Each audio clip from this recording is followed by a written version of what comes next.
que tu aimes la musique. Alors, Oui. nous, on le sait. Oui. Qu'est-ce que tu peux nous dire sur cet amour de la musique? Ah ben, écoute, je ne sais pas si c'est grâce à ça, mais quand je suis née, mes parents ont acheté une radio avec un œil vert qui s'ouvrait et qui se fermait. Et j'étais sur une chaise haute, ils me mettaient sur la chaise haute, devant la radio, ils mettaient la musique, et je passais toute la journée à écouter la musique. Et tellement qu'actuellement, j'entends des airs que je n'avais jamais écoutés, mais j'ai l'impression que je les ai écoutés quand j'étais petite, parce que je les chante.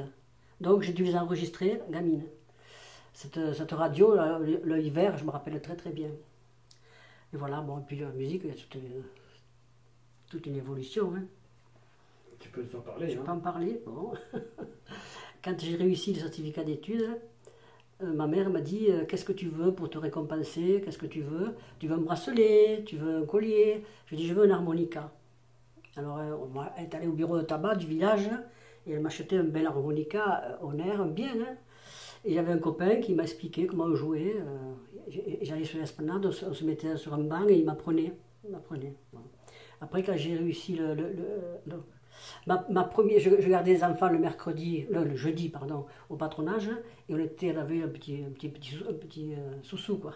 Et quand ma première paye, je suis venu chez Pellegrin, à Metz, acheter un transistor pour écouter la musique. Et je le prenais dans ma chambre, sous les draps, sans que mes parents le sachent, parce qu'ils ne voulaient pas que j'écoute la musique la nuit. Ils disaient, non, tu dors la nuit, demain tu vas à l'école. Mais quand même, j'étais rebelle, hein. Je prenais le transistor sous les draps, j'écoutais, puis une nuit, ma mère a entendu, elle est rentrée, elle m'a dit non, ça c'est terminé, pas de ça. Tu t'écouteras dans la journée, mais pas la nuit. C'était mon premier. Et mon premier salaire, hein, quand j'ai travaillé, c'était acheter une guitare. Voilà. Et puis, bon, voilà. Alors, quand j'aurais voulu toujours apprendre la musique, mais quand je faisais la guitare sur le canapé chez moi, tout le monde me disait oh, tu me fatigues, ça fait du bruit. Et j'étais toujours arrêtée par ça. Chez moi, on n'était pas. Pourtant, toute la famille sont chanteurs. Hein. Chez moi, il y a un ténor, il y avait un ténor, ma tante était mezzo-soprano, un oncle qui était baryton. Enfin, dans ma famille, on chantait beaucoup. Dès qu'il y avait une fête de famille, on chantait, mais du classique, de l'opéra. Hein. Et moi, j'ai beaucoup joué des opérettes. Quand j'étais à l'école, au collège, je jouais la Belle Hélène, enfin, des opérettes. Et mon rêve, c'était d'apprendre la musique. Parce que toute seule, je me chantais des chansons, mais comme je ne savais pas écrire la musique, je ne pouvais pas l'écrire. Et après, je ne me rappelais plus. J'ai des airs, je composais des airs, si vous voulez, des guillemets. Hein. Mais quand je voulais les retrouver, je ne les retrouvais plus. Alors, je dis, il faut que j'apprenne la musique. Et je travaillais, donc j'avais une vie assez active.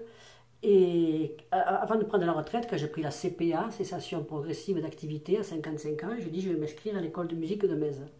Je suis allé voir le directeur de l'époque, et je lui ai dit je voudrais m'inscrire, je voudrais apprendre à jouer du tambour.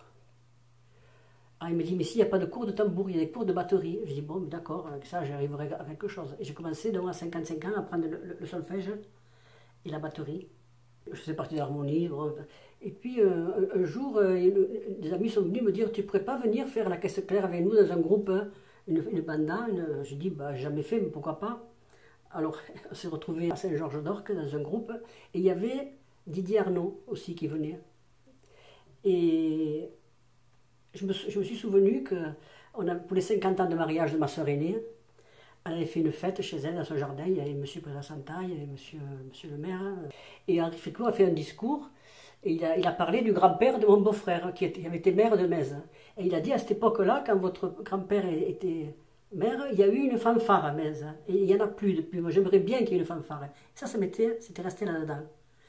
Et quand j'ai joué à la fanfare de Saint-Georges-d'Orc, avec Didier, il me dit, tu veux pas qu'on crée un groupe à Metz? Je dis, ben oui, oui. Et alors on a commencé à créer un groupe, et on voulait l'appeler Mais encore. Et puis, comme on avait une subvention de la région ou du département, le département a dit non, pas Mais encore, non, il faut donner un nom. Bon. Alors, un jour, je prends un bateau avec Didier Arnaud et ces trois enfants, je les amène au TOC. Et là, j'ai trouvé un hippocampe. Alors je l'ai pris, alors je dis aux enfants, faites un trou, on va mettre l'hippocampe et il va nager là. Alors ils l'ont regardé, ouais, ils étaient contents. On peut le prendre à la maison. Moi je dis non, on ne prend pas l'hippocampe à la maison, il va mourir, il ne faut pas. On va le remettre en liberté quand vous partirez. Et Didier, il me regarde et me dit, pourquoi on n'appellerait pas le groupe les hippocampes? J'ai dit, ok, ça marche. Voilà pourquoi le groupe s'est appelé les hippocampes. Didier était le président, j'étais secrétaire, et puis au bout de 6 mois, il a donné sa démission parce que ça ne correspondait pas à ce qu'il souhaitait. Et on s'est retrouvés, tous les musiciens m'ont dit, mais c'est toi qui vas t'en occuper. Je dis, mais je ne sais pas, moi je ne suis pas professeur de musique, je ne sais rien. Si, parce que je les accompagnais à la caisse claire. Bon, ben, du coup j'ai eu le bébé entre les mains, quoi. Et quand je m'occupe de quelque chose, je m'en occupe. Je ne fais pas semblant. Voilà. Et qu'est-ce que font d'ailleurs toujours les hippocampes? Oui, le groupe existe toujours parce que je me suis occupé pendant 10 ans et puis il était temps de passer la main. Alors j'ai préféré me retirer et je leur ai présenté une amie qui est musicienne professionnelle et qui s'en occupe. Et comment on peut les écouter? Comment ils se produisent, les hippocampes? Eh bien, dans la ville de Metz, c'est-à-dire que là, avec le coronavirus, il ne passe plus, mais il faisait le 13 juillet, le 11 novembre, le 8 mai, le 1er mai et le 8 mai. Quoi. Il faisait toutes les fêtes de Metz, les hippocampes. Et puis, alors, parallèlement, je jouais dans un style drum de Villeverac. Je ne sais pas si vous connaissez le style des bidons. Et donc, je viens à Saint-Georges-d'Orc, après j'ai arrêté. Je jouais avec les Cahuètes, notre groupe. Et puis rien que les hippocampes, ça suffisait, comme boulot. Bon, et après, un jour j'ai fait un stage d'une semaine ou 10 jours. C'était dans le Loir-et-Cher, c'était un stage fanfare et cirque. C'est super. Que des jeunes, bien sûr, moi je ne suis pas jeune, mais enfin... J'étais avec eux et c'était super, ils étaient bien ces jeunes. Et je suis tombée à l'adoration devant un tuba, de tuba.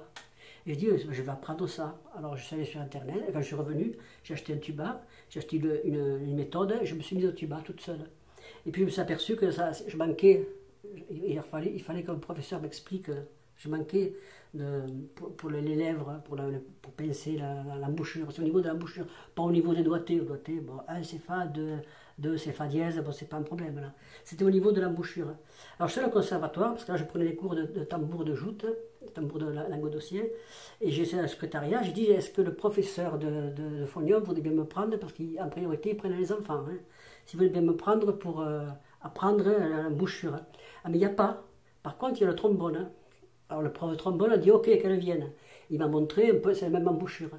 Et il m'a dit mais pourquoi vous n'essayez pas le trombone? Je lui ai dit je ne sais pas si je saurais, moi c'est difficile le trombone. Mais il a essayé, puis cet instrument est pour vous.